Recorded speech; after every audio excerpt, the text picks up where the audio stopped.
This happened when I was about 4 or 5 years old, a memory that stayed with me my entire life. My parents had just separated, and my mom had moved us into a small 2-bedroom apartment on the first floor of a quiet complex. It was summertime, warm and still, and though I had my own room across the hall from hers, I usually preferred to sleep in her bed when I stayed over. Our 2 bedrooms were at the very end of a narrow hallway, directly across from each other. I remember the way the hallway always seemed darker at night, even with the streetlight outside the window. My mom liked to keep the window open while we slept. It was right above the headboard, and she said the cool air helped her rest. That night I woke up for no reason. Everything was quiet except for the soft hum of crickets outside. I sat up and rubbed my eyes, and that's when I noticed our cat. He was sitting in the doorway, completely still, facing my bedroom across the hall. It struck me as odd because he almost always slept curled up beside us. I whispered his name, but he didn't look at me. He just stood, tail flicking once, then slowly walked across the hall and into my bedroom.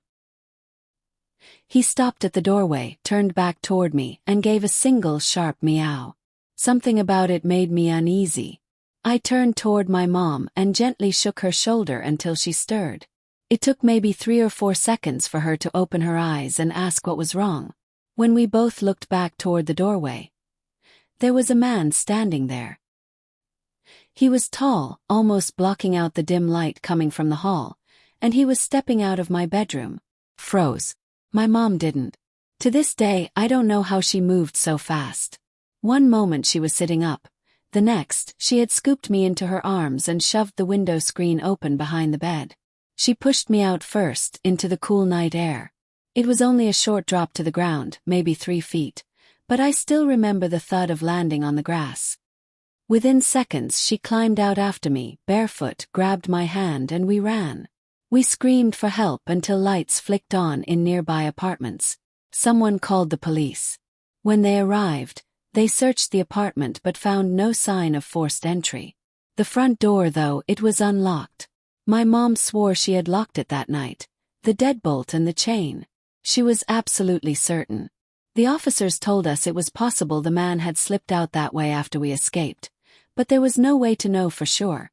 We stayed at my grandmother's for a few days after that, and my mom changed every lock in the apartment.